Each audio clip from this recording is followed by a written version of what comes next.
तो आप लोगों का अभी अभी यूपीपीएससी का एक एग्ज़ाम हुआ था। उसका आंसर की हमारे माइनिंग ज्ञान टीम ने माइनिंग ज्ञान टीम ने बनाया है। ठीक है, उसको अपन आज डिस्कस करेंगे। टेक्निकल पोर्शन, जितना भी टेक्निकल पोर्शन है उसको आज हम डिस्कस करेंगे।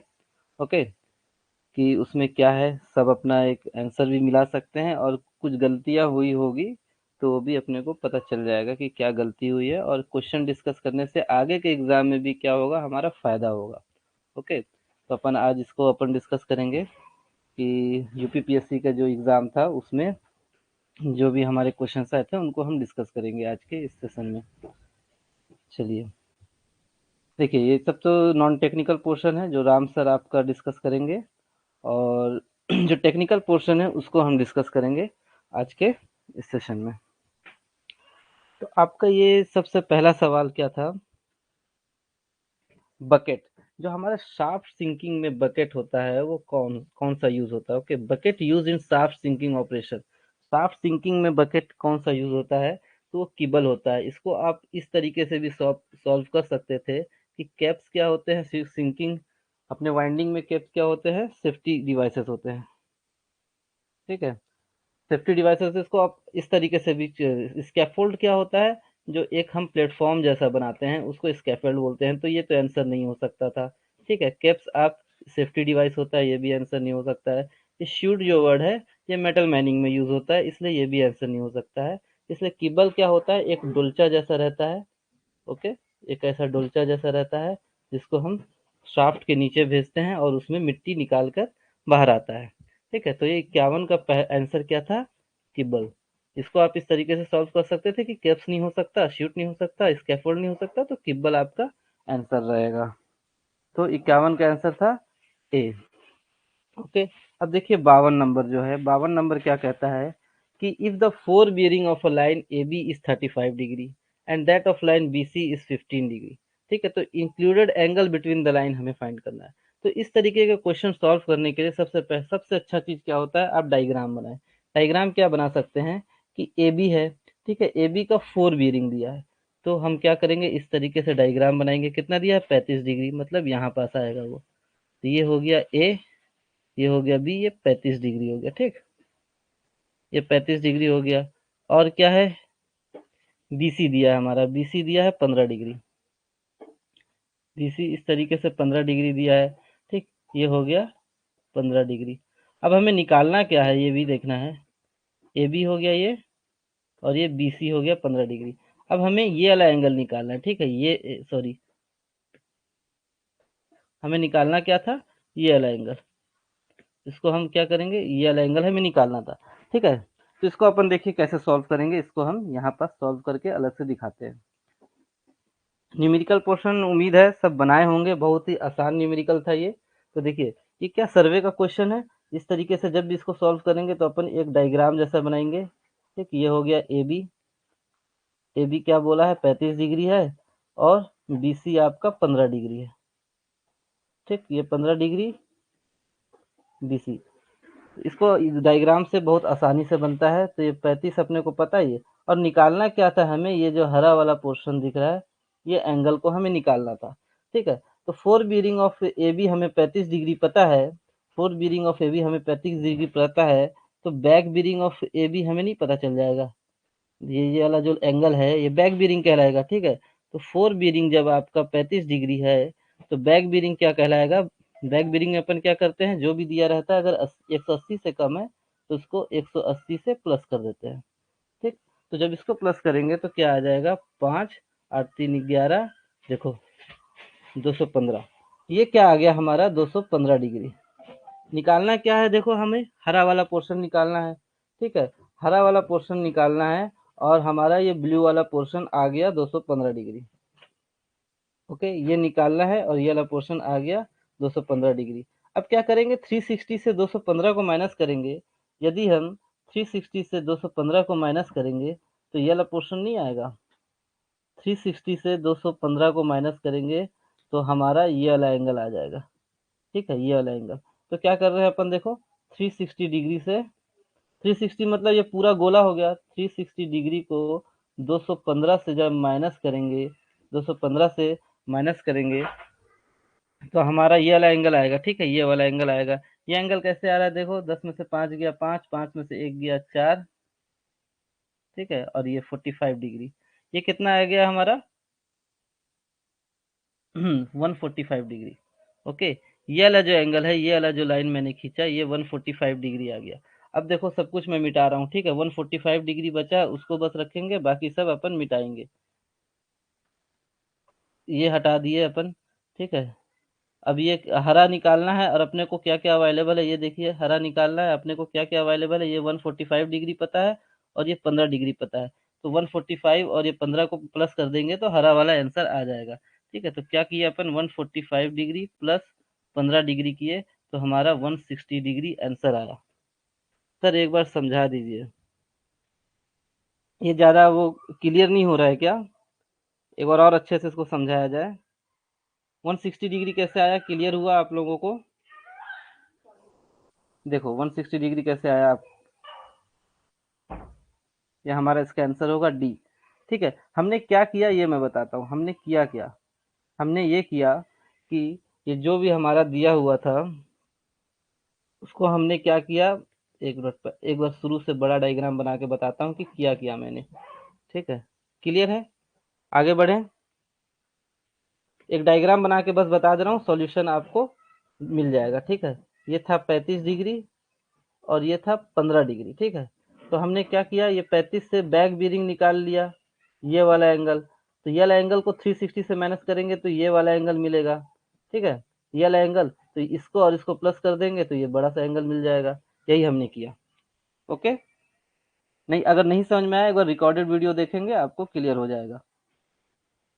चलो, अब देखो जैक हैमर ड्रिल क्या होता है, आपका परकसिव टाइप ड्रिलिंग होता है। हमारे पास क्या क्या टाइप के ड्रिलिंग होते हैं, एक रोटरी टाइप होता है जो घूम घूम के ड्रिल होल करता है, और परकसिव ड्रिलिंग क्या होता है, ऊपर नीचे होके, जैसे हथौड़ा हम मारते हैं ना, जैसे हम हथौड़ा मारते हैं उसी तरीके से ऊपर नीचे करके वो ड्रिल करता है, उसको परकसिव ड्रिलिंग बोलते हैं। तो जैक हैमर एक ऐसा मशीन होता है जिसको हाथ से पकड़ कर हम जमीन में जब रखते हैं, तो ये क्या होता है, ऊपर नीचे होके परकसिव मोशन देके वो होल करता है। तो हमारा 53 का आंसर होगा परकसिव टाइप ड्रिलिंग मशीन। ओके, अब देखो ये क्वेश्चन बहुत कंफ्यूजिंग हुआ। ये क्वेश्चन का आंसर ओवर स्पीडिंग भी होता है, ओवर वाइंडिंग भी होता है। अब दोनों ऑप्शन दे दिया तो हम क्या करें, तो इसको अगर आप कर सकते हो, इसको आप क्या कर सकते हो कि आप इसको ए या सी मारे होंगे, तो मान लो आपको वो एग्जामिनर, सॉरी यूपीपीएससी बोलेगा कुछ ऑब्जेक्शन दे, तो आप इसमें ऑब्जेक्शन कर सकते हो, क्योंकि लिली कंट्रोलर के बारे में आप जहां भी पढ़ोगे वो ओवर स्पीडिंग ओवर वाइंडिंग सबको कंट्रोल करता है। ठीक है, तो इसका आंसर ए भी हो सकता है, सी भी हो, ए और सी दोनों होगा, आप इसमें ऑब्जेक्शन कर सकते हो। ओके, तो लिली कंट्रोलर का आंसर ए और सी दोनों होगा। देखो हाँ, यहाँ पास हम आंसर भी लेके चल रहे हैं।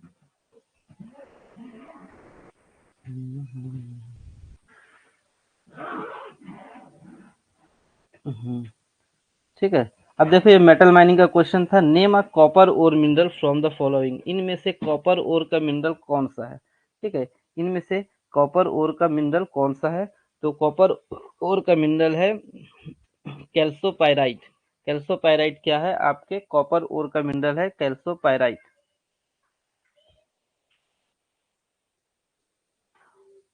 ओके, तो लेंथ ऑफ, अब क्या है, गुंटर चेन, जो हमारा गुंटर चेन है उसका लेंथ और लिंक कितना है। ओके, ये चीज है, तो आप इसको सर्वे के बुक में पढ़ोगे कि ये 66 फीट का इसका लिंक रहता है, और इसका लेंथ रहता है, और उसके 100 लिंक्स रहते हैं टोटल। ये जो गुंटर लेंथ है उसका 66 फीट का, 66 फीट का टोटल लेंथ रहता है, और उसके बीच में लिंक कितने रहते हैं, 100 लिंक रहते हैं। ओके, और क्या है देखिए, अब देखिए ये क्वेश्चन था एक ठो कि accumulation test in a coal mine working district, accumulation test by flame safety lamp gives positive response, the percentage of methane in the district is at least. अब देखो ये क्या है, वैसे वो ओवर स्पीड, लिली कंट्रोलर ओवर स्पीड ही होना चाहिए, लेकिन कहीं कहीं आप लिली कंट्रोलर को पढ़ोगे तो ओवर वाइंडिंग भी दिया हुआ है। ओके, ओवर स्पीड सही है, जो ओवर स्पीड करके आया है वो तो है ही, लेकिन ओवर वाइंडिंग भी कहीं कहीं दिया हुआ है, तो उसमें आप ऑब्जेक्शन कर सकते हो। ओके,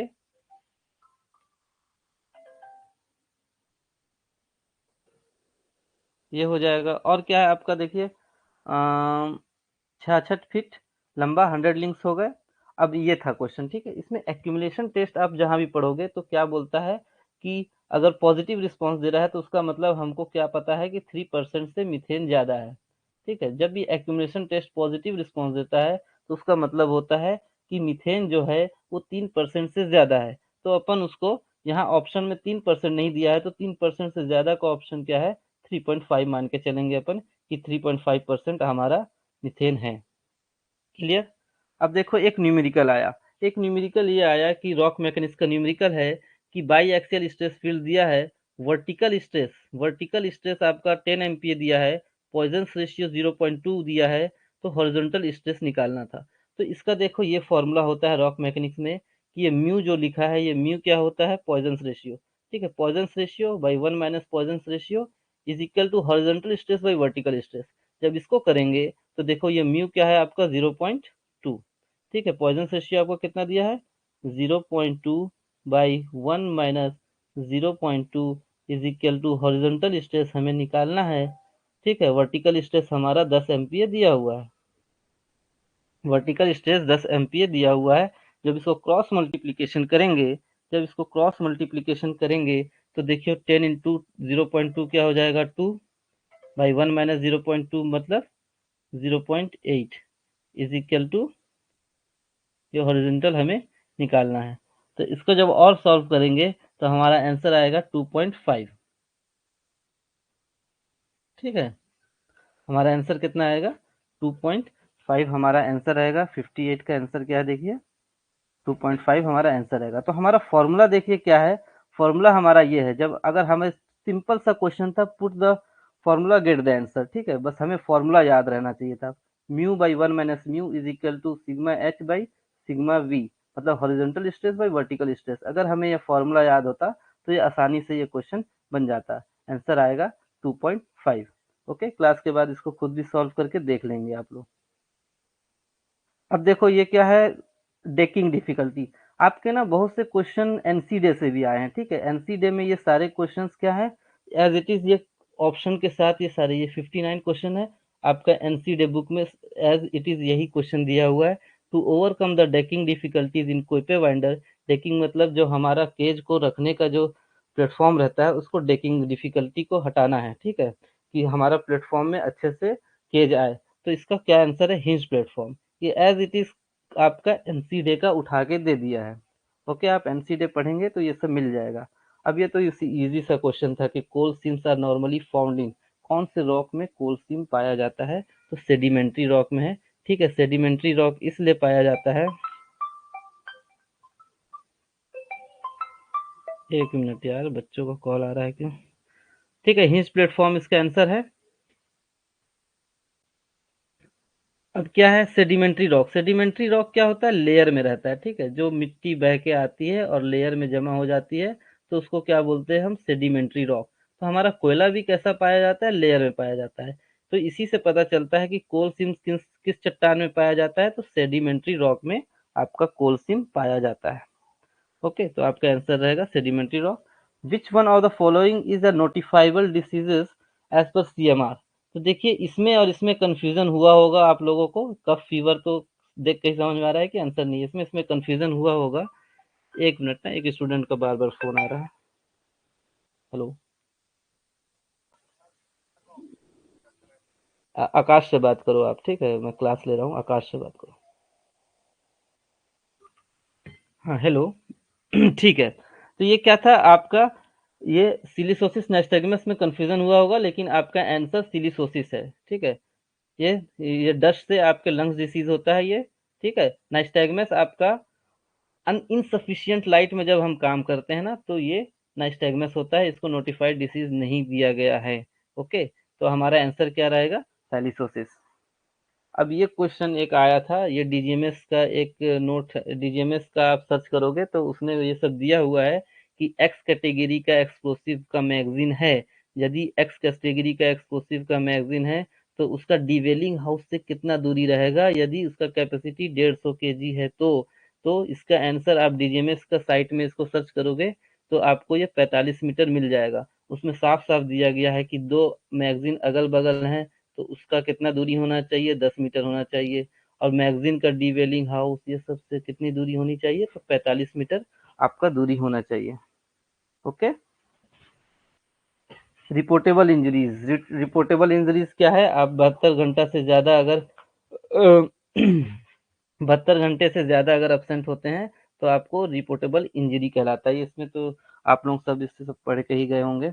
ओके, कुछ क्वेश्चंस नहीं बने हैं तो उसको अपन बाद में बताएंगे, ठीक है। कुछ 4-5 क्वेश्चंस इसमें आंसर नहीं आ पाए तो उसको अपन बाद में ऐप में, सॉरी, हम ग्रुप में डाल देंगे।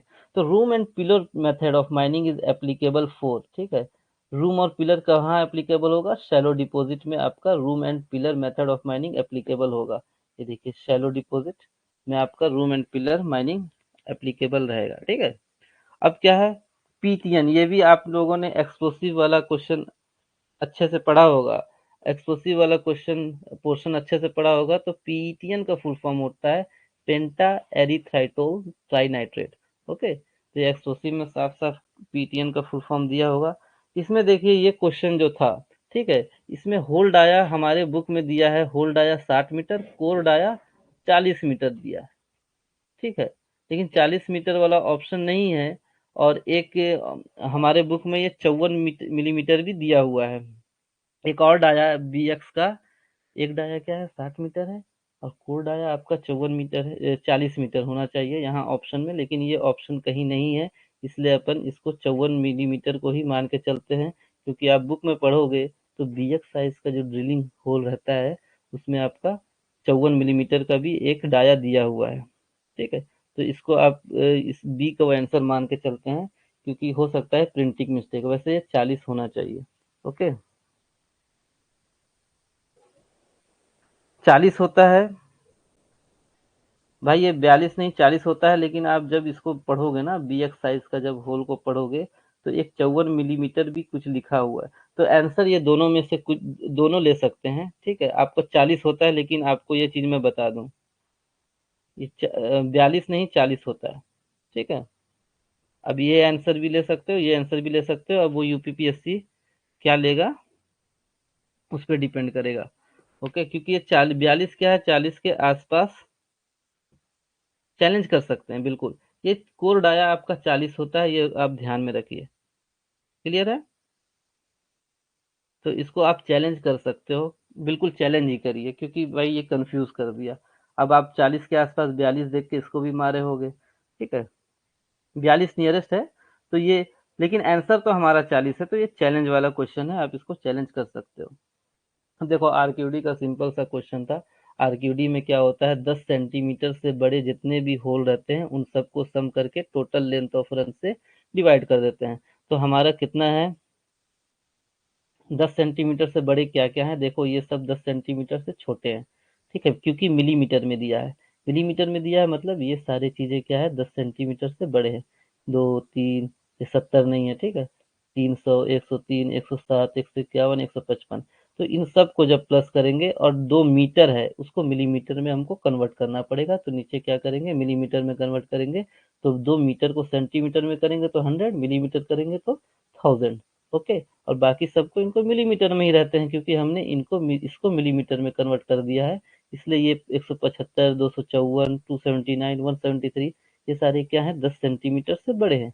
तो इन सब को हम ऐड कर देंगे 103 तक, और 2000 से डिवाइड देंगे, और इंटू 100 करेंगे।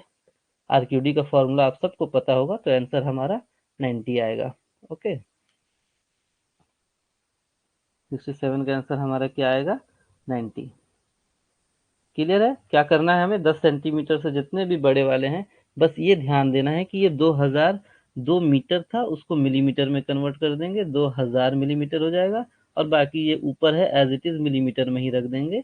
ओके, एक यूनिट होना चाहिए बस, नीचे अगर मीटर कर रहे हो तो इन सबको मीटर में फिर कन्वर्ट करो, तो अपन मिलीमीटर में ही रखेंगे, इंटू 100 करेंगे तो हमारा आंसर 90 आएगा। अब देखो ये क्वेश्चन था, kata thermometer is use to measure cooling power. Okay, ये सारी चीजें तो डायरेक्ट आंसर वाली चीजें हैं।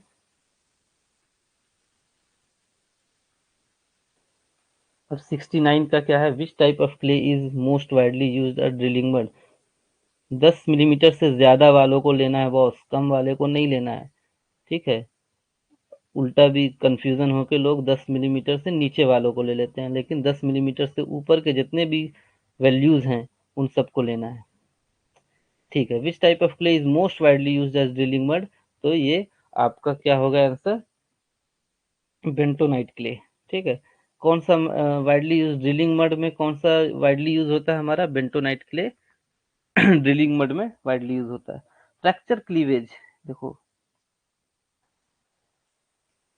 फ्रैक्चर क्लीवेज, ये सब फ्रैक्चर जियोलॉजी का क्वेश्चन है। Fracture cleavage is fracture cleavage क्या है, common with in sandstone bed, sandstone bed में पाया जाता है फ्रैक्चर क्लीवेज, ओके, जो भी फ्रैक्चर होता है। और consist closely spaced micro fault और माइक्रो फ्रैक्चर्स, इनमें क्या पाया जाता है, फ्रैक्चर क्लीवेज। इसका आंसर बोथ बी एंड सी होगा। अब देखिए सेल्फ कंटेंट ब्रीथिंग अपरेटस क्या होता है, ये हमेशा क्या होता है, क्लोज सर्किट अपरेटस रहता है। Self content breathing apparatus, close circuit apparatus मतलब क्या होता है, आप सांस जो बाहर दे रहे हैं वो एटमोस्फेयर में नहीं जा रहा है, वो अंदर ही अंदर रिसाइकल हो रहा है, तो उसको अपन क्या बोलते हैं, क्लोज सर्किट अपरेटस। तो हमारा जो सेल्फ कंटेंट ब्रीथिंग अपरेटस है वो क्या है, क्लोज सर्किट अपरेटस है। पॉइजन रेशियो का सिंपल सा फॉर्मूला है क्या, lateral strain by longitudinal strain, ठीक। डायरेक्ट आंसर है, आप इसका फॉर्मूला याद होगा, डायरेक्ट आप आंसर देंगे। अब देखो ये जो क्वेश्चन है द रॉक मास क्लासिफिकेशन, ये थोड़ा सा घुमा दिया। ये क्यू सिस्टम जो हमने पढ़ा है, ये फॉर्मूला आपको याद होगा क्यू सिस्टम का, आरक्यूडी, क्यू सिस्टम का फॉर्मूला क्या था, देखिए, RQD by J N, J R by J A, J W by S R F, ठीक है। ये हमारा क्यू सिस्टम का फॉर्मूला था, क्या था, RQD by J N, J R by J A into J W by S R F, ठीक है। J W by S R F, ये आपने पढ़ा होगा। तो इसको क्या बोलते हैं, एक्टिव स्ट्रेस। ये जे डब्ल्यू बाई जो एस आर एफ है, इसको एक्टिव स्ट्रेस बोलते हैं। तो इसने क्वेश्चन घुमा के पूछा, ठीक है। The rock mass classification system that consider active stress factor, ये क्या होता है, क्यू सिस्टम। तो ये जो जे W by S R F है, इसको एक्टिव स्ट्रेस बोलते हैं। अब क्या है देखो, हमारा क्वेश्चन क्या है, horizontal access driven below the ground from shaft to ore body, मतलब अंडरग्राउंड के अंदर, ये तो सरफेस है, ठीक है। अंडरग्राउंड में शाफ्ट से ओर बॉडी तक जो हम ड्रिवन करते हैं उसको अपन क्या बोलते हैं, ओर बॉडी तक जाने का जो, इसको अपन क्रॉस कट बोलते हैं। ये देखो एक सर्वे का, सॉरी, ये ओपन कास्ट का क्वेश्चन था। The point beyond which the mineral can not be economically extracted, इसको ब्रेक इवन स्ट्रिपिंग रेशियो बोलते हैं। ब्रेक इवन स्ट्रिपिंग रेशियो क्या बताता है कि एक ऐसा पॉइंट जिसके आगे हमारा माइनिंग करना फायदेमंद नहीं है, मतलब जितना पैसा, मान लो हम 10 रुपए लगा रहे हैं, 15 रुपए लगा रहे हैं कोयला निकालने में, और हमारा कोयला बिक किस में रहा है, 15 रुपए में ही, नो लॉस नो प्रॉफिट वाला जो केस रहता है ना, उसको अपन ब्रेक इवन स्ट्रिपिंग रेशियो बोलते हैं। 15 रुपए की लागत लगा रहे हैं कोयला निकालने में, वो भी कोयला सब निकालने में, और कितने में बिक रहा है हमारा कोयला, 15 रुपए में बिक रहा है, मतलब यहाँ तक तो नो लॉस नो प्रॉफिट है। लेकिन इसके आगे यदि वो बढ़ेगा तो लॉस होने लगेगा। तो the point beyond which the mineral can not be economically extracted, मतलब देखो आर्थिक रूप से निष्कर्षण नहीं किया जा सकता, उसको अपन ब्रेक इवन स्ट्रिपिंग रेशियो कहते हैं। 76 क्वेश्चन क्या बोल रहा है, as per the coal mines regulation the percentage extraction of coal at different depth during the development phase of, development के समय में हमारा मात्र 25 से 54% ही कोयला निकल पाता है, ठीक है। डेवलपमेंट के पीरियड में हमारा मात्र 25 से 54% ही कोयला निकल पाता है। अंडरग्राउंड में मेजर सोर्स ऑफ हीट क्या होता है, ऑक्सीडेशन, ओके। अंडरग्राउंड में मेजर सोर्स ऑफ हीट हमारा ऑक्सीडेशन के कारण होता है। हाँ, एक ये सब तो डायरेक्ट आंसर है कि for measuring relative humidity we use, humidity use करने के लिए हम क्या करते हैं, साइक्रोमीटर। देखो एनीमोमीटर वेलोसिटी के लिए, वेलोमीटर वेलोसिटी के लिए, ठीक है। इस तरीके से आप ऑप्शन को छांट भी सकते हैं। हमारा साइक्रोमीटर जो है वो क्या यूज होता है, हमारा रिलेटिव ह्यूमिडिटी जांच करने के लिए। अब एनवायरनमेंट आप पढ़े होंगे, तो इसमें maximum allowable concentration of carbon monoxide, carbon monoxide का कितना होता है, 50 ppm। वही नॉक्सियस गैसेस के कितने होते हैं, 5 ppm। तो इसका आंसर ये होगा maximum allowable concentration of CO and NOx क्या होगा, ए आंसर होगा। 50 ppm कार्बन मोनोऑक्साइड का होता है और नॉक्सियस गैस का 5 ppm होता है। ओके, अब देखो दो चीज था हम जो सर्वे में पढ़े होंगे, तो इफेक्ट ऑफ कर्वेचर था और इफेक्ट ऑफ रिफ्लेक्शन था। तो कर्वेचर जो होता है वो क्या होता है, सब्ट्रैक्टिव होता है, और एक और क्या था, इफेक्ट ऑफ रिफ्लेक्शन, वो एडिटिव होता है। तो इसका आंसर क्या रहेगा आपका, सब्ट्रैक्टिव रहेगा। ओके, और इस फ्लिट एंगल हमने पढ़ा था कि 1.5 सब्ट्रैक्टिव रहेगा, है ना। फ्लिट एंगल क्या होगा, 1.5 डिग्री से ज्यादा नहीं होना चाहिए। तो देखो 15 डिग्री से ज्यादा नहीं होना चाहिए, मतलब ये कम हो सकता है लेकिन ज्यादा नहीं होना चाहिए, इसलिए इसका आंसर रहेगा 0 से ज्यादा लेकिन 1.5 से कम होना चाहिए। अब देखो फॉल्ट आपने पढ़ा होगा, तो फॉल्ट इस तरीके का होता है, ठीक। तो इसने क्या क्वेश्चन में पूछा, the vertical displacement of fracture bed. तो ये क्या है, इस वाले को पूछ रहा है। ये जो वर्टिकल डिस्प्लेसमेंट हुआ ना, इसको अपन बोलते हैं throw of fault. Okay, fault हुआ, थ्रो ऑफ फॉल्ट बोलते हैं। हेड इस एंगल को बोलते हैं, वर्टिकल से इस एंगल को हेड बोलते हैं, ठीक है। अपन इसको हीव बोलते हैं, और इसको थ्रो ऑफ फॉल्ट, ये वर्टिकल डिस्प्लेसमेंट को अपन थ्रो ऑफ फॉल्ट बोलते हैं। तो ये 82 का आंसर क्या था, थ्रो ऑफ फॉल्ट। अब ये क्वेश्चन देखो, इसमें सीएमआर का ये क्वेश्चन है। सीएमआर में साफ साफ लिखा है कि यदि फ्री सिलिका 5% से कम होगा, सीएमआर में क्या लिखा है कि फ्री सिलिका यदि 5% से कम होगा तो अलाउबल रेस्पिरेबल डस्ट कितना होगा, 2 मिलीग्राम पर क्यूबिक मीटर। अब यही पांच, ये 3 के जगह अगर 8 होता तो क्या हो गया, 5% से ज्यादा हो गया। तो इस केस में क्या करते हैं अपन, 10 divided by percentage of free silica. Percentage of free silica मान लो 8 होता, तो इस तरीके से हम डिवाइड करके जो भी आंसर आता वो हमारा आंसर रहता, ठीक है। लेकिन क्योंकि ये 3% 5% से कम है, तो हमारा आंसर 2 मिलीग्राम पर क्यूबिक मीटर ही रहेगा। मान लो आपके आगे भी किसी एग्जाम में इस तरीके का क्वेश्चन पूछता है, तो पहले हम देखेंगे कि जो फ्री सिलिका दिया है वो 5% से कम है कि ज्यादा है। यदि 5% से कम है तो 2 मिलीग्राम आंसर रहेगा, चाहे वो 3 रहे, चाहे 2 रहे, चाहे 4 रहे, चाहे 1 रहे। लेकिन यदि 5% से ज्यादा हो गया तो अपन 10 डिवाइडेड बाई जो भी वैल्यू रहेगा उसको लिखेंगे, 5 से ज्यादा 6 7 8 जो भी दिया होगा, ठीक है। तो जो आंसर आएगा फिर वो इस टाइप का होगा। तो हमारा का 83 का आंसर क्या था, 2। अब क्या है, हाँ देखो, दो एक इसी का दो क्वेश्चन आपका आया है कि रिटर्न एयर में हमारा 0.75% होता है मीथेन, ठीक है। In underground coal mine district return air should not contain inflammable gas more than 0.75%, और in any part of the mine बोलता है तो 1.25% रहता है। लेकिन यहाँ रिटर्न एयर बोला है, ये भी क्वेश्चन आपका आया है जो नीचे मिलेगा। क्लियर, रिटर्न एयर में 0.75% in the general body of the return air, और 1.25% इन any part of the mine जो नीचे आएगा। 85 क्वेश्चन क्या है कि ऐसा कौन सा इक्विपमेंट है जिससे हम डेवलपमेंट भी कर सकते हैं और डिप्लरिंग भी कर सकते हैं, ठीक है, development as well as extraction. तो देखिए ये सारी चीजें लॉन्ग वॉल के हैं, ठीक है। तो हमारा कंटिन्यूस मैनर ऐसा है कि हमारा पिलर भी बना सकता है और बाद में पिलर को खा भी सकता है। ये 85 का आंसर होगा आपका कंटिन्यूस माइनर। ये क्वेश्चन था जो एक 86 का, crossing point temperature method is commonly used for. तो क्रॉसिंग पॉइंट टेम्परेचर क्या होता है, ये सब देखिए इसमें यूजफुल हीट वैल्यू, ये सब इससे इससे क्या रिलेटेड है, useful heat value, calorific value, ये सब इससे रहता है, ठीक है। तो इसको इस तरीके से भी छांट सकते थे। तो क्रॉसिंग पॉइंट टेम्परेचर क्या होता है, एक ऐसा टेम्परेचर क्रॉस करता है कि उसमें कोयले में स्पॉन्टेनियस हीटिंग जब चालू होता है, ठीक है, स्वेटिंग, हमारा फर्स्ट इंडिकेशन क्या है, स्वेटिंग। स्वेटिंग करते करते फिर उसमें टेम्परेचर बढ़ता है, फिर एक ऐसा टेम्परेचर आता है जिसके बाद उस कोयले में आग लग जाता है। तो relative tendencies of coal to spontaneous heating, ये क्रॉसिंग पॉइंट ऑफ टेम्परेचर है।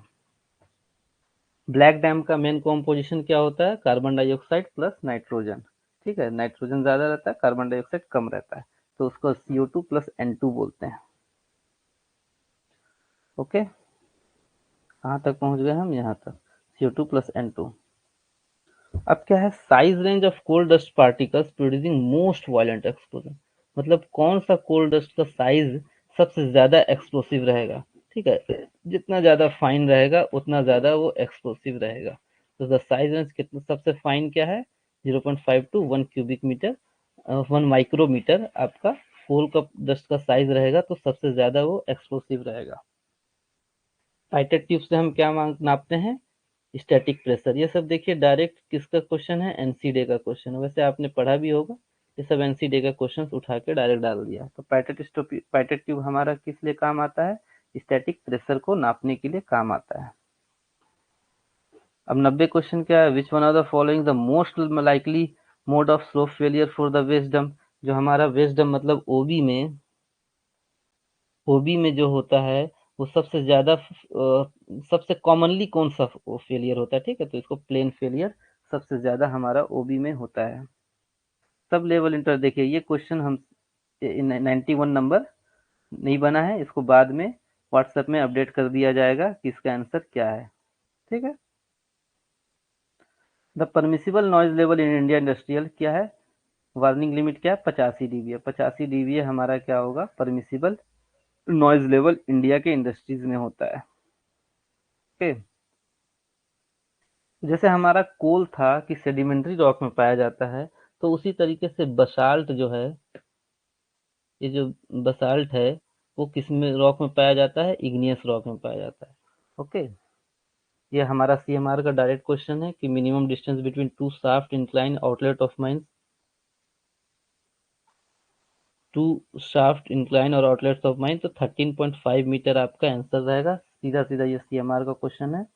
ओके। अब देखो ये एक न्यूमेरिकल आया।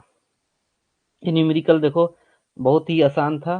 क्या था इसमें? Circular curve has a radius of 150 metre and deflection angle 30 degree 170 degree 70 degree. ठीक है, तो इसमें ये पूछा था कि ये जो एंगल है 70 डिग्री दिया हुआ है। ओके, ये एंगल कितना दिया हुआ है? 70 डिग्री दिया है। ये रेडियस क्या दिया हुआ है? 150 मीटर। ये जो आर है ये कितना दिया हुआ है? 150 मीटर। ओके।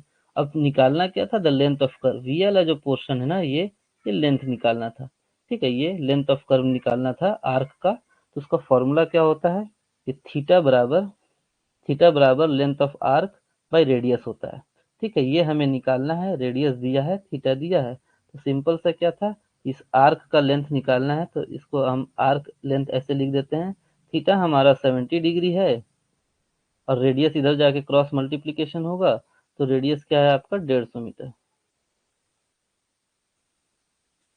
ओके, 150 मीटर, लेकिन हमारा क्या है? डिग्री में, तो इसको अपन पाई बाई 180 से भी मल्टीप्लाई करेंगे।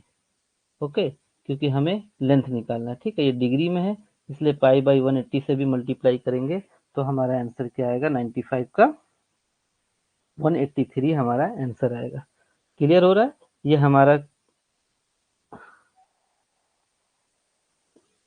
डिफ्लेक्शन एंगल्स, ये जो बीच में जो एंगल है ना, ये थीटा, इसको डिफ्लेक्शन एंगल बोलते हैं। सर्कुलर कर्व इस तरीके का होता है। ओके,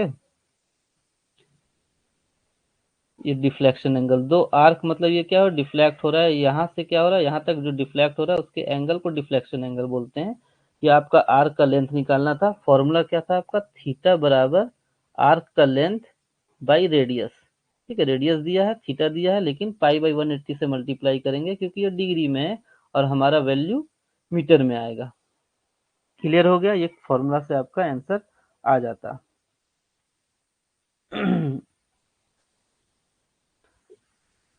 फिर ये जियोलॉजी का है। The hot rock of lead zinc deposit of Zawar belt क्या होता है? Phyllite and mica schist. मतलब ये इसका आसपास जो लीड जिंक का डिपॉजिट है उसके आसपास के रॉक, मतलब किसके बीच आसपास कौन से रॉक पाए जाते हैं? Phyllite and mica schist. अब देखिए ये एक क्वेश्चन आता है, कैप लैंप। ये क्वेश्चन हर बहुत से एग्जाम में आता है, आपके आगे भी एग्जाम्स में आएंगे। ठीक है, तो इसमें तो आप लोग सब पढ़े हुए हैं तो ये कंफ्यूजन नहीं होना चाहिए कि neither intrinsically safe nor flame proof होता है। ठीक है, स्टैटिस्टिकली सेफ होता है। स्टैटिस्टिकली सेफ क्या होता है?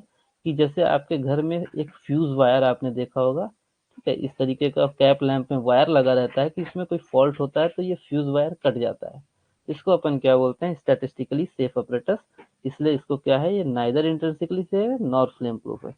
ओके। अब क्वार्ट्ज फ्लेम डायग्राम में एक ये जो डायग्राम आप पढ़े होंगे, तो इसमें सबसे ज्यादा हमारा क्या है? The respective percentage of methane और oxygen nose limit. Nose limit मतलब क्या है? सबसे ज्यादा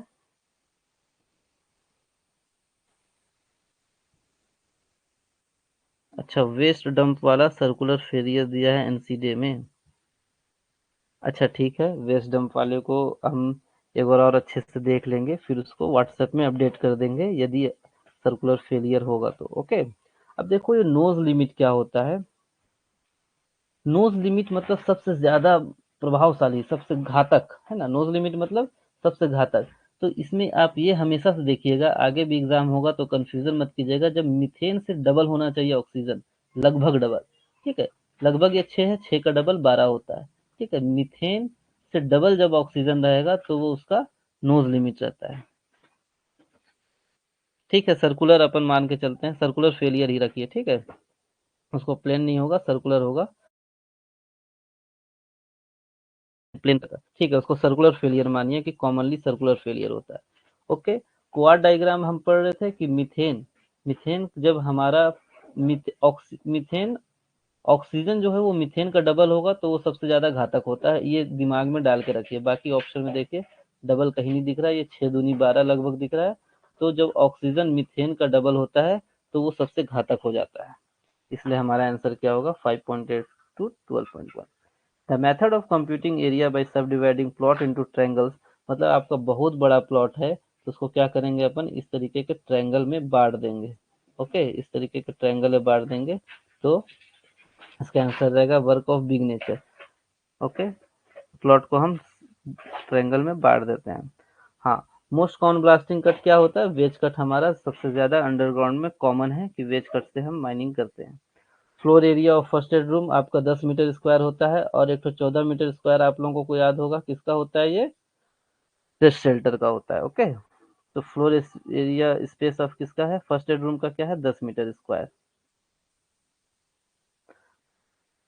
अब किस में, which he must wear the PP, मतलब एक ऐसा साउंड लेवल जिसके बाद जो इंसान है उसको personal protective equipment, year muff जो होता है वो पहनना चाहिए। तो आंसर इसका 115 डीबीए होना चाहिए, लेकिन 115 डीबीए क्योंकि ऑप्शन में नहीं है, इसलिए इसको हम 110 डीबीए मान के चलते हैं। 103 का फॉर्मूला, सिंपल फॉर्मूला था 2f by pi D T होता है। ब्राजीलियन टेस्ट आपका जहां भी दिखेगा उसको 2f by pi D T मान के ये हमारा फॉर्मूला होता है। Okay, Drager gas mask does not filter water vapour, ये सीओ को कार्बन डाइऑक्साइड में कन्वर्ट करता है, ठीक है। तो ये क्या करता है, कार्बन मोनोऑक्साइड को कार्बन डाइऑक्साइड में, हॉपका लाइट एक आपका वो रहता है, केमिकल रहता है, उसको सीओ को कार्बन मोनोऑक्साइड को कार्बन डाइऑक्साइड में कन्वर्ट करता है। हाँ, एक क्वेश्चन ये है, ये गेट में भी क्वेश्चन आया था शायद, ये staff reading at a point on the floor of a mine, ठीक है। फ्लोर ऑफ द माइन मतलब माइन के फ्लोर में, ये हमारा एक स्टाफ रीडिंग है जिसका पॉइंट ए मान के चलते हैं। तो इसका स्टाफ रीडिंग क्या दिया है आपका, ये 1.25, ठीक है, ये 1.25 दिया है। Okay, and the R L of the point A is 120 metre, 450 metre, मतलब इसका आर एल भी दे दिया है। इसका आर एल क्या दिया है, 120.450, ठीक है। मैं 120 बस लिख रहा हूँ, 450 पूरा है। इसका आर एल दे दिया है और इसका रीडिंग दे दिया है। अब ये हमारा क्या है, यहाँ पास एक वो टेलीस्कोप रखा हुआ है। What will be the R L of the roof, ठीक है, यहाँ रूफ लिखा है, point B if the staff reading is at 1.56, मतलब हमारा ये रूफ जो है, ये गैलरी है, ठीक, गैलरी है, यहाँ नीचे का रीडिंग दिया है और यहाँ ऊपर में दिया गया, ठीक है। बी पॉइंट कहाँ है, रूफ में है, क्लियर हो रहा है। बी पॉइंट रूफ में है और इसका रीडिंग इसने क्या दिया है, 1.56, इसका रीडिंग दिया है 1.56, ठीक। अब देखो ये नीचे रहता है तो क्या करते हैं, this plus this minus this, ठीक है। R L plus reading of back side minus reading of four side, ये हम करते हैं यदि नीचे रहता है। और ये ऊपर है तो क्या करेंगे, दिस प्लस दिस, मतलब R L plus back side plus four side, क्योंकि ये ऊपर है, नीचे रहता तो माइनस करते। तो क्या होगा, आर एल क्या है 120 प्लस क्या है 1.25, और आगे भी प्लस ही करेंगे क्योंकि ऊपर है 1.56। ओके, जब इन सब को प्लस करेंगे तो हमारा आंसर आएगा 123.260। क्लियर है क्यों हुआ वो प्लस, अगर ये नीचे रहता, अगर मान लीजिए ये नीचे रहता तो यहाँ पर माइनस करते, लेकिन क्योंकि वो ऊपर है, रूफ में है, इसलिए अपन उसको प्लस किए। क्लियर है। चलिए ये क्वेश्चन हमारा नहीं बना, इसको अपन बाद में अपडेट करेंगे, ठीक है। हम्म, एक मिनट, इस क्वेश्चन को अपन क्या करेंगे, बाद में अपडेट कर देंगे। हाँ, crest of fold where the strata is bent up to form an arc is called anticline. देखिए फोल्ड में क्या होता है आपका, इस तरीके का फोल्ड होता है और इस तरीके का फोल्ड होता है, ठीक है। तो इस तरीके के जो अप फोल्ड रहता है इसको एंटीक्लाइन बोलते हैं, और ये जो नीचे वाला फोल्ड रहता है इसको साइनक्लाइन बोलते हैं। तो हमारा क्या bent up to form an arc पूछा है, तो इस केस में क्या होगा आपका एंटीक्लाइन आपका आंसर रहेगा। अब देखो आरक्यूडी दे दिया है 55, तो बोल रहा है आपका रॉक किस तरीके का है, तो हमारा कैसे होता है 0 से 25, 25 से 50, 50 से 75, 75 से 90 और 90 से 100, ठीक है, इस तरीके। तो वेरी पुअर, पुअर, फेयर, ठीक है। तो ये 55 किस में आ रहा है, फेयर में आ रहा है। Very poor, poor, fair, good, okay. तो ये 55 किस में आ रहा है, फेयर में आ रहा है। तो हमारा आंसर आ जाएगा फेयर 108 का।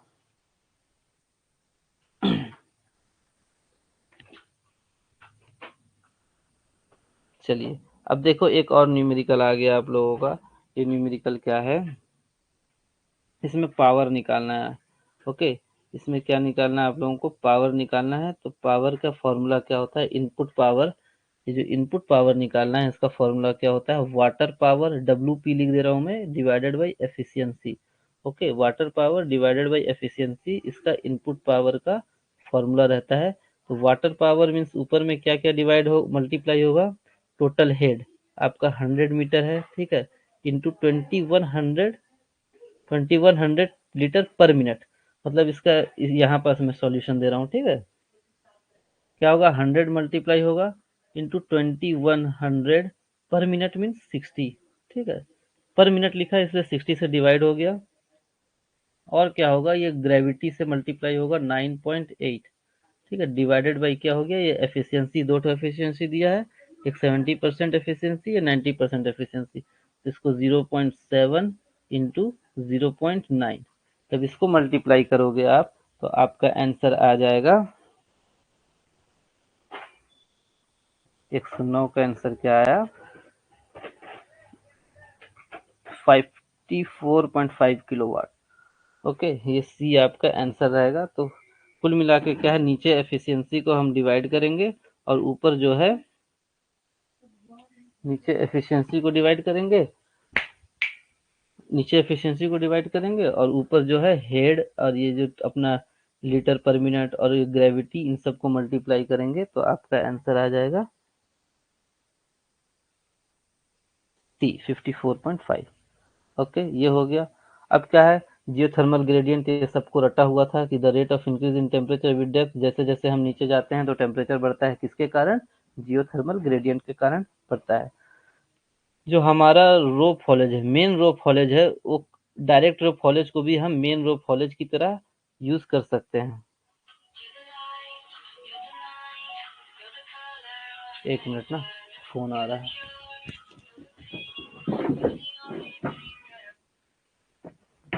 हम्म, तो इसको अपन डायरेक्ट रोप फॉलेज कर सकते हैं, क्योंकि डायरेक्ट रोप फॉलेज में भी क्या होता है, ये ड्रम से एक रोप नीचे जाता है, ठीक है, ड्रम से एक रोप नीचे जाता है, ये same as a main rope haulage की तरह ही काम करता है।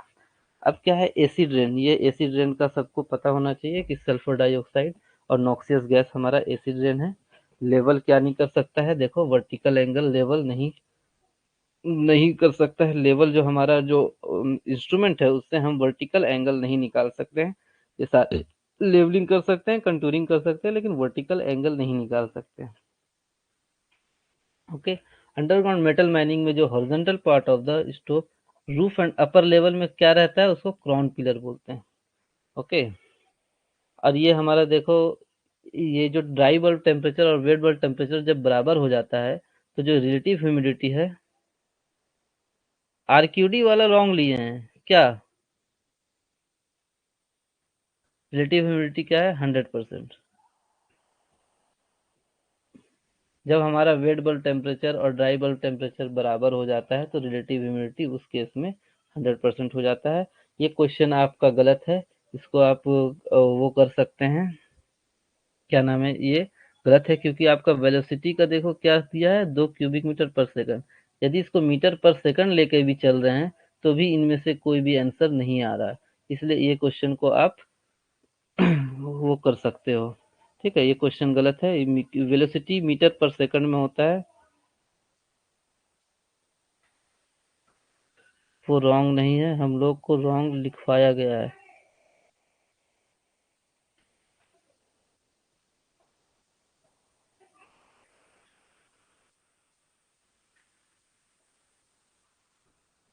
चल रहा है ना, आप लोगों को स्क्रीन शो हो रहा है? स्क्रीन शो हो रहा है ना? नोट्स कैसे मिलेगा? नोट्स में स्क्रीन शो हो रहा है ना? आगे बढ़ते जाएं अपन।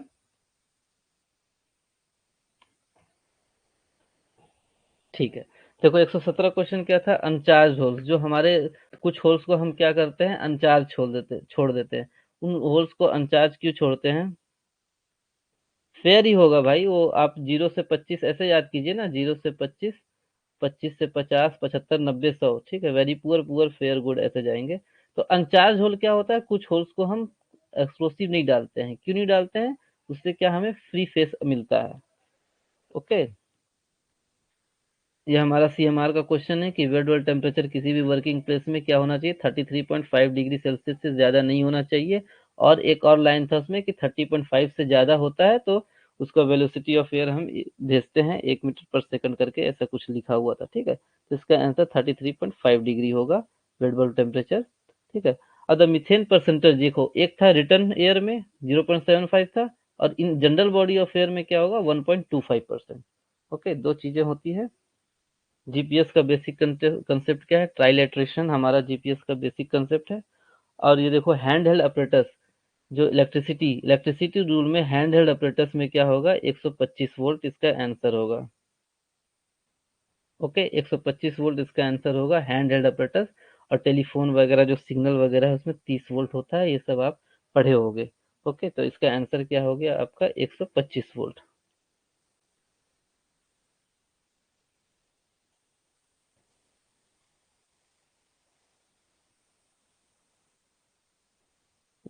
मॉक टेस्ट में, अच्छा, इसको अपन, आप ना इसको व्हाट्सएप में डाल दीजिएगा, जो मॉक टेस्ट वाला आप बोल रहे हो ना, उसको व्हाट्सएप में डाल दीजिएगा। पाइटोट ट्यूब क्या होता है, हमारा स्टैटिक प्रेशर के लिए यूज होता है। अब देखो minimum standard of illumination, first aid station में क्या होता है, minimum standard of illumination 50 horizontal. Okay, ये बहुत बड़ा लिस्ट है, हर जगह का अलग अलग अलग अलग दिया रह जाता है, उसको आप पढ़ लेंगे। तो हमारा 50 हॉरिजॉन्टल क्या रहेगा, फर्स्ट एड रूम का लिमिनस रहता है। ये क्वेश्चन हमसे नहीं बना है, इसको हम जब बन जाएगा तो बाद में अपडेट कर देंगे। ओके, अब देखो ये हमारा सीएमआर का क्वेश्चन है। सीएमआर का क्या है, quantity of air to be circulated to an underground working with 150 workers. तो हमारे वर्कर्स के केस में अपन क्या करते हैं, 6 से मल्टीप्लाई करते हैं, और टन जो प्रोडक्शन है उससे क्या मल्टीप्लाई करते हैं, 2.5 से। ओके, 2.5 से आपका प्रोडक्शन से मल्टीप्लाई करते हैं, तो जब 6 से मल्टीप्लाई करेंगे तो देखिए क्या आ रहा है, 6 25, 6 6 900, यहाँ क्या आ रहा है, इससे मल्टीप्लाई करने पे क्या आ रहा है, 900 क्यूबिक मीटर पर मिनट। और 2.5 से जब 500 को मल्टीप्लाई करेंगे तो हमारा 1250 आ रहा है। ठीक है, 1250 आ रहा है। और ये दो क्या था सीएमआर में, वर्कर के केस में 6 से, और इससे 2.5 से मल्टीप्लाई करेंगे, और जो भी आंसर आएगा, जो ज्यादा बड़ा आंसर रहेगा उसी को हम लेंगे। तो हमारा बड़ा आंसर क्या है, 1250। इसका आंसर होगा 1250 क्यूबिक मीटर। ठीक है, ये 6 और 2.5 याद करना है, ये सीएमआर में आपका दिया हुआ है। नाइस्टैगमस अभी हम ऊपर डिस्कस कर चुके हैं, किससे रिलेटेड है, आई से है। इनसफिशियंट लाइट में काम करने से हमारा क्या हो जाता है, नाइस्टैगमस हो जाता है। ओके, अब देखो एक 126 नंबर क्वेश्चन है, जो सर ने व्हाट्सएप में अभी डाला है ना आंसर की, उसमें गलती से गलत आंसर चला गया है, आप इसको अच्छे से इसका सॉल्यूशन देखिएगा। क्या दिया है, what will the angle between two lines O A. ठीक है, ये ओ ए है एंड ओ बी, ये ओ है बीच में। ओ ए क्या है, साउथ ईस्ट में 56 डिग्री, ये ओ ए है साउथ ईस्ट में 56 डिग्री। ठीक है, ये आपका 56 हो गया। और ये क्या है, नॉर्थ ईस्ट में 54 डिग्री आपका, नॉर्थ ईस्ट में क्या है, ये 54 डिग्री है। ठीक है, और हमको निकालने क्या बोला है, हमको ये वाला एंगल निकालना है, ये वाला एंगल हमें निकालना है। तो आप देखिए इन दोनों को मैं सम कर दूंगा और 180 से माइनस कर दूंगा, तो ये एंगल मिल जाएगा मुझे। क्लियर हो रहा है क्या कहना चाह रहा हूँ? 180 है ये, एक लाइन स्ट्रेट लाइन क्या होता है, 180 होता है। तो ये दोनों को मैं सम कर दूंगा, इसको और इसको सम कर दिया और 180 से माइनस कर दिया, तो मुझे ये वाला एंगल मिल जाएगा। तो क्या क्या है, 54 और 56 को मैं सम करूंगा।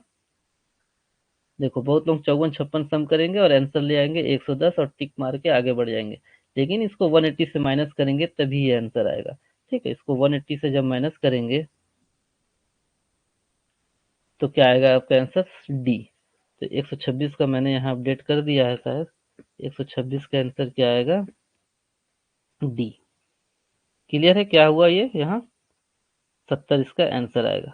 क्या किया हमने, समझ में आ गया, ये दोनों को सम करके 180 से माइनस करेंगे तो हमें ये बीच का, दोनों लाइन के बीच का एंगल मिल जाएगा। ओके। अब अगला क्या है, थेडोलाइट आप पढ़े होंगे तो टेलीस्कोप, थेडोलाइट में क्या होता है, जब टेलीस्कोप अपने वर्टिकल प्लेन में घूम जाता है तो उसको अपन क्या कहते हैं, ट्रांजिटिंग। मतलब ये जो वर्टिकल प्लेन है इसमें क्या है, थेडोलाइट अपना पूरा घूम, transiting of theodolite, transit theodolite आप पढ़े होंगे, तो उसमें ट्रांजिटिंग क्या है आपका, थेडोलाइट जब वर्टिकल प्लेन में घूम जाता है तो उसको ट्रांजिटिंग कहते हैं। ओके। 128 आपका नहीं बना है, इसको बनते ही हम व्हाट्सएप में अपडेट कर देंगे। अब देखो हमारा 129 है, 129 का क्या क्वेश्चन बोल रहा है, पॉइजन रेशियो दे दिया है 0.25 और बोल रहा है क्या क्या, मॉडुलस ऑफ इलास्टिसिटी मतलब ई, ट्रांजिटिंग, ट्रांजिट थेडोलाइट आपने पढ़ा होगा कि वर्टिकल प्लेन में जब थेडोलाइट घूमता है तो उसको ट्रांजिट, ट्रांजिट थेडोलाइट कहते हैं, ट्रांजिटिंग कहते हैं। ठीक है, तो इसमें कंफ्यूज मत होइएगा। और ये 29 में देखिए क्या है, आपका पॉइजन रेशियो दिया है। अब आपको ई जी मतलब मॉडुलस ऑफ रिजिडिटी और बल्क मॉडुलस में आपको रिलेशन बताना है।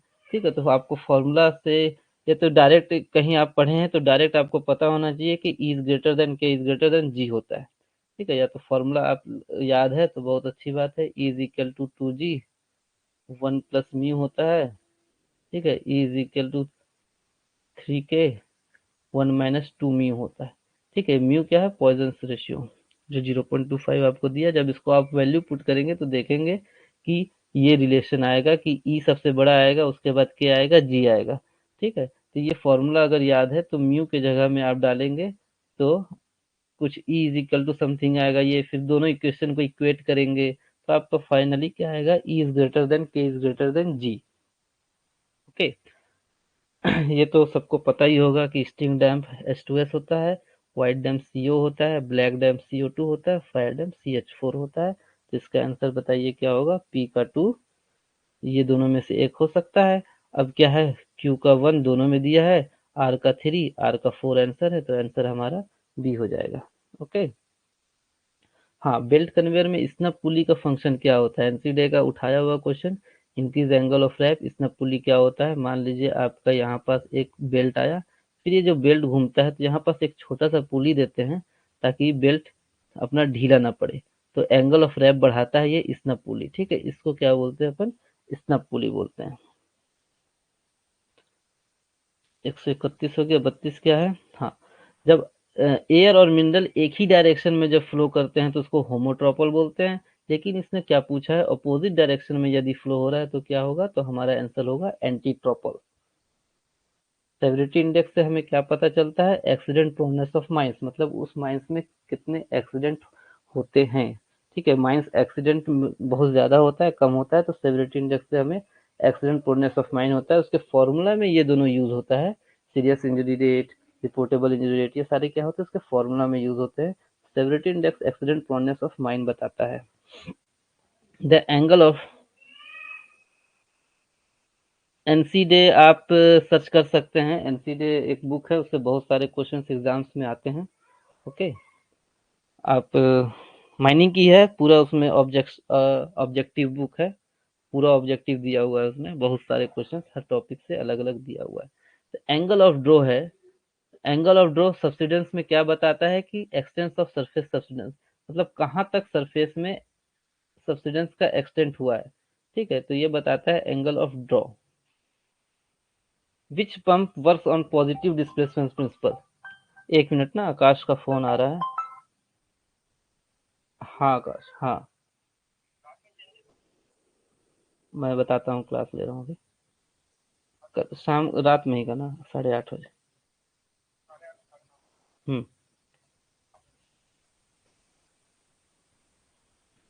तो अपन क्या था, पॉजिटिव डिस्प्लेसमेंट देखिए, वेन टाइप रोटरी पंप होता है। पॉजिटिव डिस्प्लेसमेंट मतलब कंटिन्यू वो पानी को फेंकते रहता है। एनसीडी आप सर्च करेंगे मिल जाएगा मैक्स।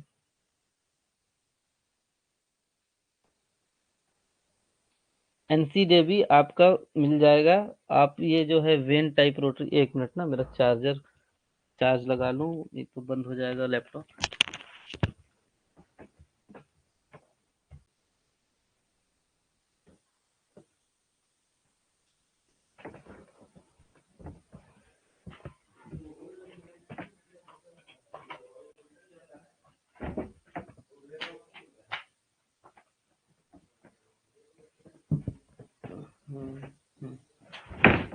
सॉरी।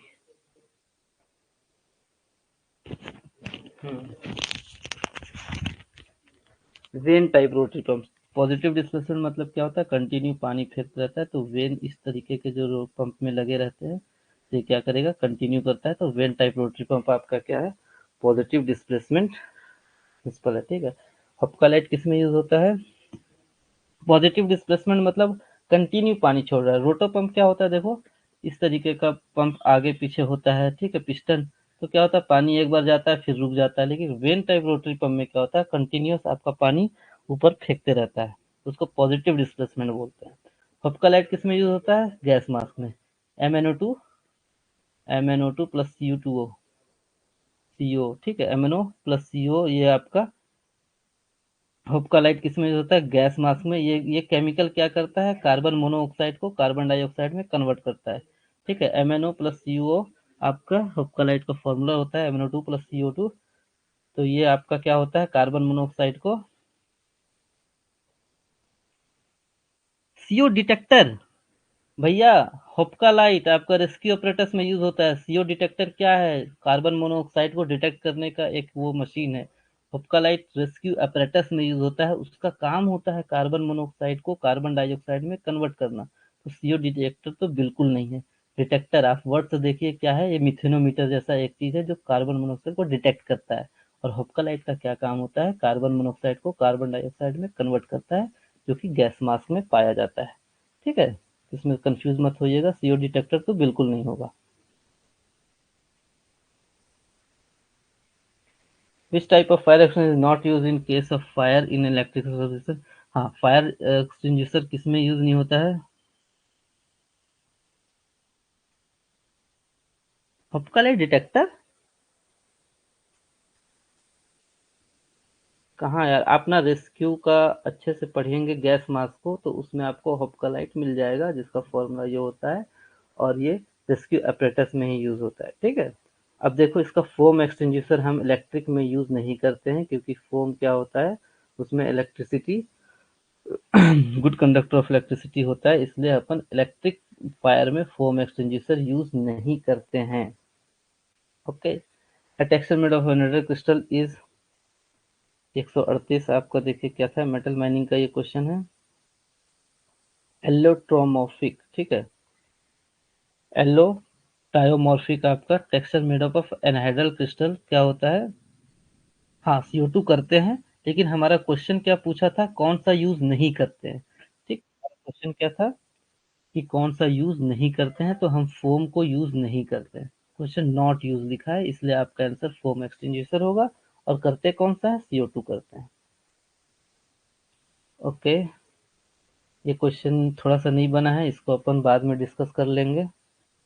रेस्क्यू रूम, ये देखो साफ साफ रेस्क्यू, आप रेस्क्यू पढ़े होंगे तो उसमें साफ साफ है, एवरी अंडरग्राउंड माइन वेयर 100 और मोर पर्सन आर एम्प्लॉयड। उसको जगह क्या करेंगे, हम रेस्क्यू रूम देंगे। अब देखो ये क्या है, which type of drilling deploys the casing tubes. Casing tubes मतलब क्या होता है, आपके होल के चारों तरफ एक हम प्लास्टिक या स्टील का एक केसिंग लगा देते हैं ताकि होल गिरे ना। तो ये ओडीएक्स ड्रिल जो है वो आपका केसिंग के साथ हमारा ड्रिलिंग यूज होता है। एक न्यूमेरिकल ये आया था एक न्यूमेरिकल ये आया था कि CO/O2 हमें निकालना था, मतलब ये क्या ग्राहम्स रेशियो एक तरीके से पूछ दिया। तो इसका फॉर्मूला है CO ऊपर रहेगा और ये नाइट्रोजन का जो परसेंटेज दिया हुआ है ये 78.72, ठीक है, उसको मल्टीप्लाई करेंगे 20.93/79.04, ये हमारा फॉर्मूला ही होता है। एक गेट लेवल का क्वेश्चन आप लोगों से पूछ दिया था, तो अगर ये चीजें आपने ये क्वेश्चन प्रैक्टिस किया होगा तो आपको ये बन गया होगा, ठीक है। इनिशियल माइनस फाइनल होता है, ठीक है, यहाँ भी इनिशियल माइनस फाइनल होता है, लेकिन अपन इसको लास्ट में सीओ की जगह क्या लिख देंगे 0.005 20.93/79.04 इंटू नाइट्रोजन की जगह 78.72 माइनस ऑक्सीजन की जगह आपका आ जाएगा 19.95। ओके, जब ये सब हम वैल्यू पुट करेंगे तो हमारा आंसर आ जाएगा 142 का 5.6। ओके, तो 0.56 आपका आंसर आ जाएगा। तो ये एक फॉर्मूला होता है, इसको आप प्रैक्टिस किए होंगे, थोड़ा सा हाई लेवल क्वेश्चन था, तो प्रैक्टिस किए होंगे। 20.93 इंटू 79.04 इंटू नाइट्रोजन करते हैं, ठीक है, ऊपर कार्बन मोनोऑक्साइड जो भी है, क्या है आपका कार्बन मोनोऑक्साइड 0.005, ऑक्सीजन की जगह 19.95, ठीक है, और नाइट्रोजन हमारा 78.72 इसके जगह रखेंगे तो हमारा आंसर आ जाएगा 0.56। Okay, the psychological point of view the most harmful size range of respirable dust. इसमें थोड़ा सा कंफ्यूजन हो रहा है, आप लोग बताइए इसका क्या आंसर होगा, क्योंकि रेस्पिरेबल डस्ट का सबसे ज्यादा मोस्ट हार्मफुल साइज या तो ए होगा या तो बी होगा, इसमें थोड़ा कंफ्यूजन है, ठीक है। इसको आप लोग अगर कंफर्म पता है तो मैसेज में बता दें। 143 नंबर का ए होना चाहिए, ठीक है। इसको ना हम व्हाट्सएप ग्रुप में अपडेट कर देंगे एक बार कंफर्म होगा तो। ओके, वैसे ए ही होना चाहिए क्योंकि 5 माइक्रोमीटर से कम होगा तो वो क्या हो जाएगा, हमारे नोज के अंदर चला जाएगा। 10 में क्या होता है, हमारे नोज में ट्रैप हो जाता है।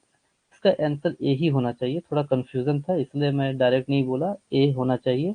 बाकी अपन व्हाट्सएप ग्रुप में इसको अपडेट कर देंगे। देखो गैसी सीम ऑफ 3rd डिग्री, साफ साफ सीएमआर का क्वेश्चन है, 10 क्यूबिक मीटर से ज्यादा होगा तो हमारा गैसी सीम ऑफ 3rd डिग्री कहलाएगा। ये क्या था अपना, एक से कम, 1 से 10 और 10 से ज्यादा, ये तीन था ना। 1 से कम में क्या होगा, 1st डिग्री, 1 से 10 में 2nd डिग्री और 10 से ज्यादा में। एचपी सोनी में ए दिया है, चलिए इसको फाइनल कर देते हैं कि बिलो 5 माइक्रोमीटर, ठीक है।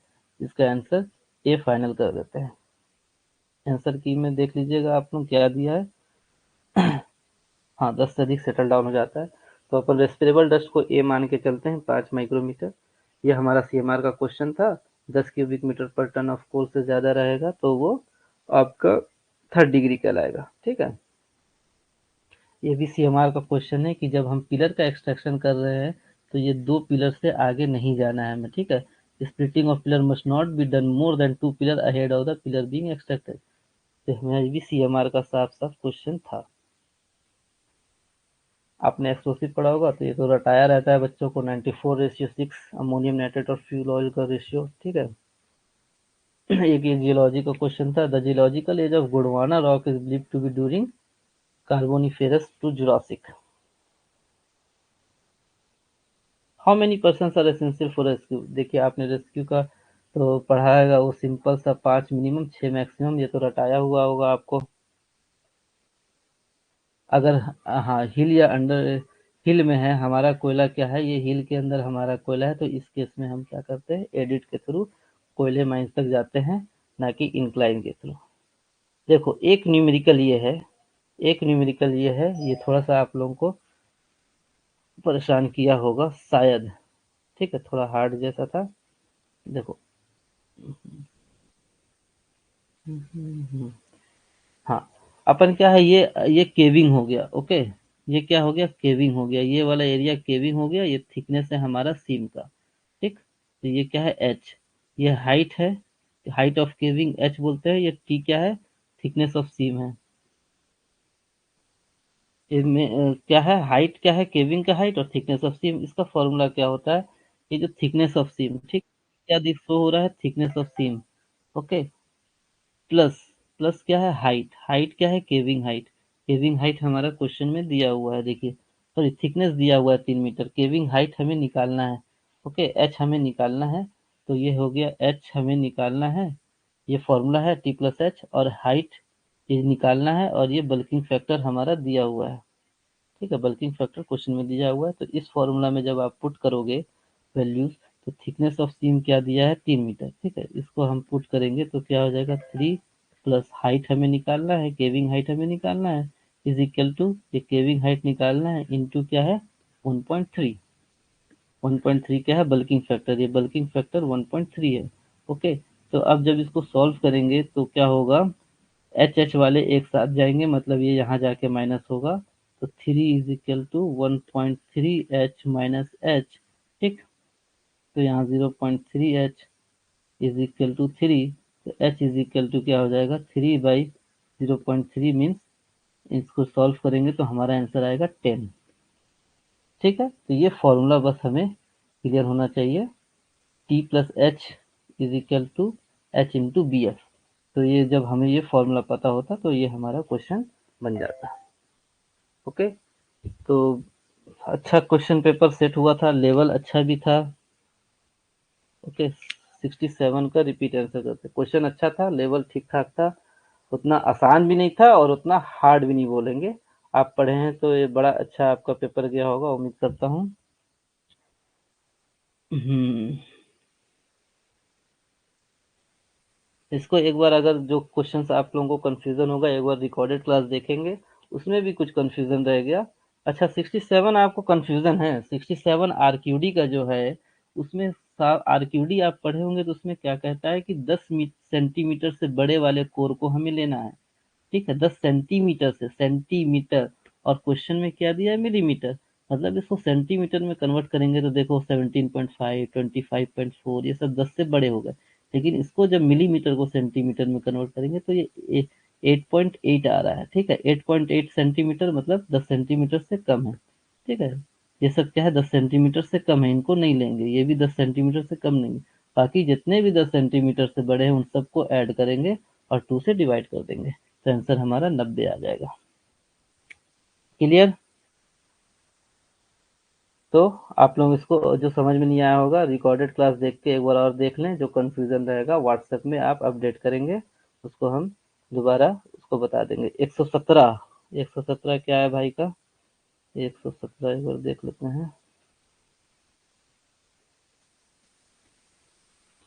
दो तीन क्वेश्चन तो बोनस वाले दिखे, जैसे ये 116 साफ साफ बोनस दिख रहा है, हाँ, 117 में क्या होता है देखो, अब ये हमने चार्जिंग किया, होल को चार्जिंग किया, ये सब क्या किया, चार्जिंग, ये सब में एक्सप्लोसिव डाला, ठीक है, एक्सप्लोसिव डाला, लेकिन बीच बीच में क्या किया, एक ऐसे होल छोड़े जिनमें एक्सप्लोसिव नहीं डाला, तो ये क्या करता है, फ्री फेस प्रोवाइड करता है, ये उड़ा, ठीक है, तो ये फ्री फेस प्रोवाइड करता है, ये एक्सप्लोसिव जो खाली छोड़ देते हैं, मान लो ये हमारा बेंच है, ये एक्सप्लोसिव जो हम खाली छोड़ रहे हैं वो फ्री फेस प्रोवाइड करेगा, या अंडरग्राउंड के भी केस में जो हम एक्सप्लोसिव खाली छोड़ते हैं वो फ्री फेस, सर कितने क्वेश्चन में बोनस मिल सकता है, तो तीन क्वेश्चंस में तो हमने अभी डिस्कस किया ना, बोनस मिल सकता है, एक में तो देखो मीटर सेकंड ही नहीं दिया, ये क्यूबिक मीटर पर सेकंड कर दिया, ओके, और वो लिली कंट्रोलर भी मैंने जहां तक पढ़ा है, ओवर स्पीडिंग ओवर वाइंडिंग दोनों है, अगर आप वो एन